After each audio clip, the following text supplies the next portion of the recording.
Recently, one man's retirement email to the 2,000 employees of his company went viral. Michael Steuben didn't hold back on his exit survey after 35 years of work, letting all of his colleagues know and his boss know that employees have, quote, no morale and management is out of touch. Now, clearly, there was a lot of frustration here. So we were interested in talking about how to start off on a better note in the new year. Career expert Shanna Landel joins me to talk about some of those common workplace issues and how we can resolve them professionally. Thank you so much for being here. It's great to be with you, Ben. All right, let's start with one of the big ones. What do you do if you don't like your boss? Well, if you don't like your boss, and that happens from time to time for people, one of the things to remember, Ben, is it is temporary. So your boss isn't going to be in that role forever. You're not going to be in that role forever. So just take a breath. Now, remember as well, your boss was put in his or her position because they have some capability to actually do the role.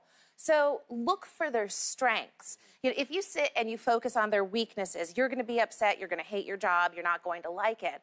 But there's something to learn from this situation, even if what there is to learn is how not to be a good boss. Now, if you really want to be brave, you can do something called leading up.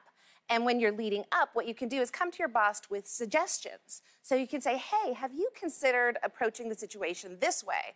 Now, ultimately, it's up to your boss as to whether they take that advice or not. And how they take it as well. That's where the bravery comes in. Exactly. But if you come from being a contribution as opposed to criticizing, they're probably going to at least be open to your suggestions. All right, well, let's move on to another one because productivity is the name of the game for so many people. We're always looking for that edge on how to be as productive as possible at work. But when chatty coworkers come in and cut into our time, it sometimes can really ruin whatever wave we might have been on. So how do you deal with chatty coworkers? Well, if you're a leader, you're really walking a fine line because on one hand, you have to be available to the people that you manage, but on the other hand, you've got your own work to do. So one thing that you could do is just let your colleagues know when you're available, when you have open office hours where they can come to your door and bring issues to you. Another thing that you can do is if you've got a project that's pressing, you can say, I don't have time right now, but could we talk at 2 o'clock? Or you could empower somebody else and develop somebody else's leadership by saying, hey, why don't you go and talk with Suzanne? She's great with Pawning off things. responsibility. I like that. Now, there may be this scenario where you're not a leader and you don't manage a team and people still come and they want to chat with you all the time. There's a couple of solutions here that really work. So first of all, you could get a big old pair of headphones. I was just going to suggest that. That's right. Put them on your head. Whether you're listening to music or not, people get the signal that you're not available to talk right now.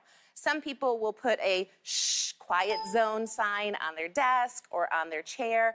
If you've got a project that's really important, you could ask to work from home, or you could go to a conference room, or you could just plain old get into communication and let people know, listen, I need to focus. Please don't come to me with these issues today. Let's dovetail off of that again on the unproductive front.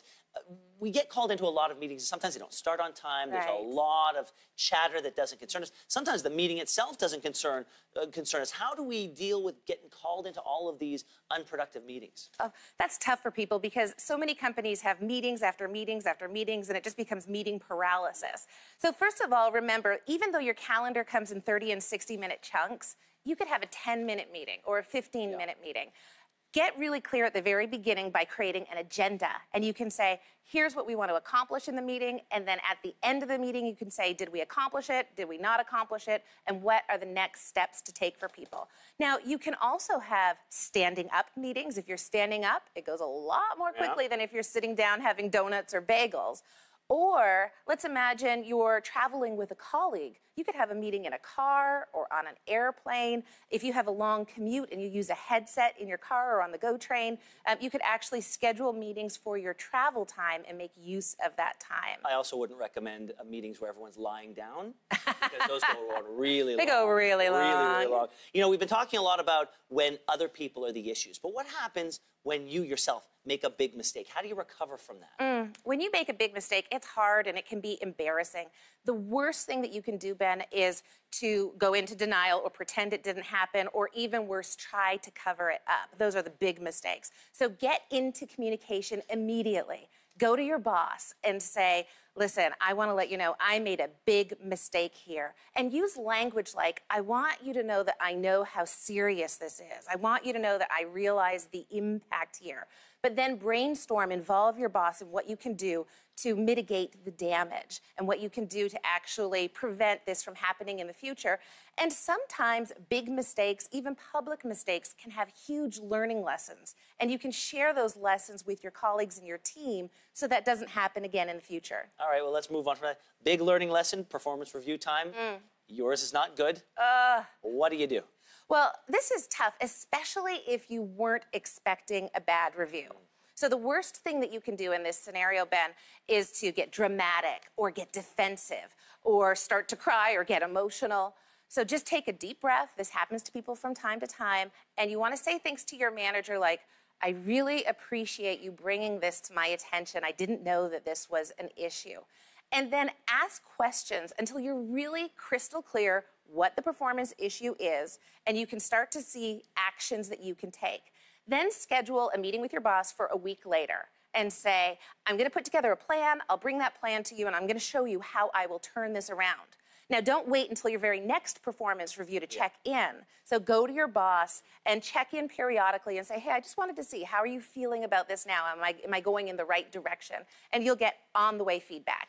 My last one is a rather unique, well, not unique. I think we've all experienced this because we all come to work to make the money to then pay for our lives. Right. But you come to work sometimes and you're asked for money for all sorts of reasons. It's a baby shower. It's a retirement. We've got to buy a cake. Someone's selling chocolate bars for someone's hockey team, kids' hockey team. How do you say no politely? How do you get out of those things without looking like the odd man out? Right. Well, the most important thing is to be consistent in your approach. And this is perfect because here we are, January the 3rd. It's the new year. You can actually set a budget. And that budget could be $30, $40, $100, $400, whatever suits you. But let people know, here is my budget for the year. Once it's gone, it's gone. So somebody comes to you this month and they say, can you sponsor my kids' hockey team? You can say, I have a $40 budget. Do you mind if I contribute $2? They'll probably say, terrific. The other thing that you could do is pick one charity or one thing to sponsor so that when people come to you, you can say, you know, every year I sponsor the snowsuit drive. That's where I give my charity dollars instead of piecemeal. So when you say this enough, people will just stop coming to you because they will know that you give to the snowsuit drive. It seems like really to boil so much of it down, a lot of it has to do with communication and getting out in front of an issue. Absolutely, and being consistent. Shannon, thank you so much for being here this morning. Allow me to get out in front of that one. Apologize. Thank you and have a Happy New Year. Happy New Year, Ben. And we'll be back right after this.